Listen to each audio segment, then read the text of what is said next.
और प्रधानमंत्री नरेंद्र मोदी आज दिल्ली के एम्स को भी बड़ी सौगात देने वाले हैं। जी हां, बड़ी सौगात दिल्ली एम्स को मिलने वाली है और यह सौगात बेहद महत्वपूर्ण है। प्रधानमंत्री जहां युवाओं को नौकरी देने वाले हैं, तो वहीं आज एम्स को भी प्रधानमंत्री नरेंद्र मोदी सौगात देंगे। कई परियोजनाओं को उद्घाटन और शिलान्यास है। वहीं 12,850 करोड़ रुपए की लागत से परियोजनाएं हैं, उनका भी उद्घाटन होना है। तो देखिए, प्रधानमंत्री नरेंद्र मोदी एक के बाद एक जो है अलग अलग सौगात दे रहे हैं और आज एम्स को सौगात मिलने वाली है। कई परियोजनाएं हैं, 8,000 करोड़ से ज्यादा के परियोजनाएं हैं जिनका आज उद्घाटन प्रधानमंत्री नरेंद्र मोदी करने वाले हैं। और बात महाराष्ट्र विधानसभा चुनाव की करते तो आज नामांकन का आखिरी दिन है। बड़ी खबर आपको बता रहे हैं, आज नामांकन का आखिरी दिन और उसके बाद अब रोड शो पर सबकी नजरें टिकी होंगी और चुनौतियां भी होंगी। रण पर उतरने की तैयारी है। आखिरी दिन महाराष्ट्र विधानसभा चुनाव को लेकर और बेहद अहम दिन, सबकी नजरें टिकी हैं। कौन होगा महायुति से, एमवीए से कौन होगा, क्योंकि महायुति ने 9 सीटों पर अभी तक उम्मीदवार नहीं उतारे हैं। एमवीए की 21 सीटों पर अब तक बात नहीं बनी हुई है। तो आप समझिए कि आज आखिरी दिन है और ऐसे में एक तरफ 21 और एक तरफ 9 सीटें और इनमें कौन उम्मीदवार होगा, ये सबसे बड़ा सवाल बना हुआ, जिस पर आज जवाब भी मिल जाएगा। उप मुख्यमंत्री अजीत पवार ने शरद पवार पर बड़ा आरोप लगाया और कहा कि शरद पवार ने परिवार में फूट डाली। महाराष्ट्र विधानसभा चुनाव में बारामती की लड़ाई काफी दिलचस्प होने वाली है, क्योंकि अब एक बार फिर पवार परिवार के 2 लोग आमने सामने हैं। इस बार चाचा वर्सेस भतीजे की टक्कर देखने को मिलेगी। ये रिपोर्ट आप सबको दिखाते हैं।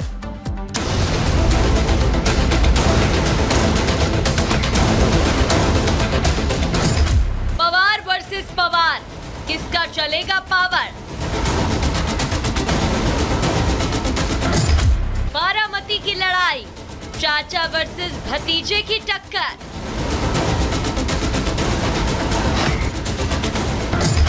अजीत पवार का आरोप, शरद ने परिवार में फूट डाली। महाराष्ट्र चुनाव में सिर्फ 23 दिन बाकी हैं। उससे पहले सियासी घमासान उफान पर है। वहीं पवार फैमिली की फाइट बढ़ गई है। वजह है बारामती से अजीत पवार के खिलाफ भतीजे युगेंद्र पवार का लड़ना। युगेंद्र पवार के मैदान में उतरने से अजीत पवार इतने नाराज हैं कि अपने चाचा शरद पवार पर परिवार में फूट डालने का आरोप लगा दिया। जीवाला जीव देणारी माणसं, या सगळ्या संदर्भात मला एवढंच सांगायचं की इतक्या खालच्या पातळीवर राजकारण आणू नये। घरं एकोपा राहिला पिढ्यानपिढ्या जातात, तुटायला वेळ लागत नाही। अजीत पवार भले ही परिवार टूटने की दुहाई दे रहे हो, लेकिन ये वही अजीत पवार है जिसने चाचा का हाथ पकड़कर राजनीति में कदम रखा, नाम और शोहरत पाई और फिर मौका देखकर पाला बदल लिया।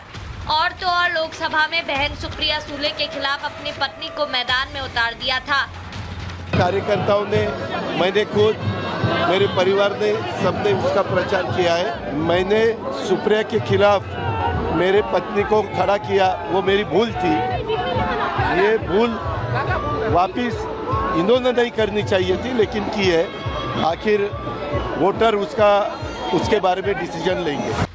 बारामती सीट की फाइट दिलचस्प होने वाली है। ऐसा नहीं है कि पवार फैमिली के बीच पहली फाइट है। इसके पहले भी अजीत पवार ने सुप्रिया सुले के खिलाफ अपनी पत्नी को उम्मीदवार बनाया था और अब एक बार फिर पवार परिवार के 2 लोग आमने सामने हैं।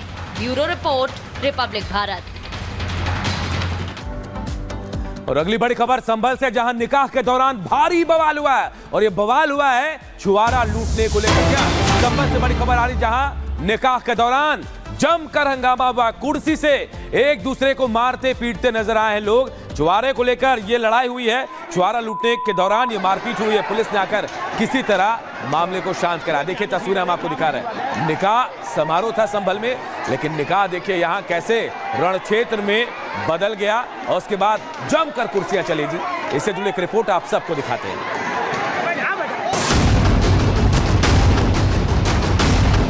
कहीं कुर्सी चली, कहीं लात, कभी थप्पड़ बरसे तो कभी बजी लट। इधर उधर यहाँ वहाँ जिसको जैसा मौका मिला वो ही दूसरे को पीटने के लिए उठ खड़ा हुआ। किसी ने मोटरसाइकिल पर लेटाकर मारा, तो किसी ने जमीन पर गिरा गिरा कर मारा। ये तस्वीर किसी दुश्मनों की नहीं, ना ही किसी दो पक्षों में आपसी विवाद होने के बाद की घटना है और ना लड़की को छेड़ने का मामला है, बल्कि ये सब हुआ छुहारे को लेकर। यूपी के संभल में निकाह में दोनों पक्ष के लोग जुटे। निकाह के बाद छुहारे बंटने शुरू हुए और बस यही गलती हो गई। लोग छुहारे लूटने के लिए एक दूसरे पर टूट पड़े और हंगामा शुरू हो गया, जिसके बाद दोनों पक्षों के बीच जमकर मारपीट शुरू हो गई। एक दूसरे के ऊपर कुर्सियां फेंकी गई, लात घूंसे भी चले। सूचना मिलने पर पुलिस मौके पर पहुंची और हल्का बल का इस्तेमाल किया और हालात को काबू में लिया। Bureau report, Republic Bharat. और अगली बड़ी खबर मुजफ्फरनगर से, जहां गौकश से मुठभेड़ हुई पुलिस के और पुलिस ने गोली मारी है, घायल हो गया ये गौकश। बताया जा रहा है कि 10,000 का इनामी था ये गौकश, जिसका नाम राकिब बताया जा रहा है। बाइक, तमंचा और कारतूस इसके पास से बरामद किए गए हैं। गौकशी के 2 मामले में वांटेड था राकिब, तो तस्वीरें हम आपको दिखा रहे हैं। इसी बाइक पर सवार था और ये हथियार जो राकिब के पास से बरामद हुए। इनामी बदमाश बताया जा रहा है, जिसे एनकाउंटर में पुलिस ने घायल किया है। बाइक, तमंचा और कारतूस बरामद किए गए हैं। गौकशी के 2 मामले में वांटेड था राकिब, जिसे अब गिरफ्तार कर लिया गया है। तो ये बड़ी खबर आपको बता रहे हैं, गौकश जो है उसे पकड़ा गया, एनकाउंटर हुआ, उसके पैर में गोली लगी है।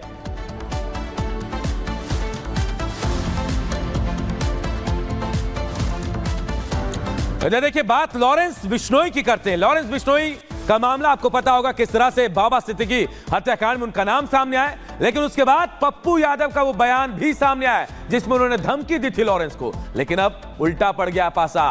पप्पू यादव को लॉरेंस की तरफ से धमकी मिली और उसके बाद अब पप्पू यादव गृह मंत्रालय से सुरक्षा की मांग कर रहे हैं। इससे जुड़ी एक रिपोर्ट आप सबको दिखाते हैं।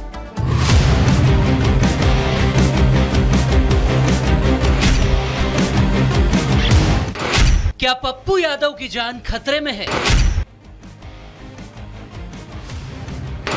सलमान के बाद क्या पप्पू यादव निशाने पर है? सांसद को क्या लॉरेंस बिश्नोई मारना चाहता है? गुजरात की साबरमती जेल में बंद एक गैंगस्टर ने कई लोगों की नाक में दम कर रखा है। बाबा सिद्दीकी को मारने, सलमान खान को धमकी देने के बाद अब लॉरेंस गैंग के टारगेट पर हैं बिहार के पूर्णिया के बाहुबली सांसद पप्पू यादव, जिसका दावा खुद पप्पू यादव ने किया है और सरकार से अपनी सुरक्षा बढ़ाने की मांग की है। मुझे नहीं पता कौन है, क्या है जो लोग धमकी देते हैं और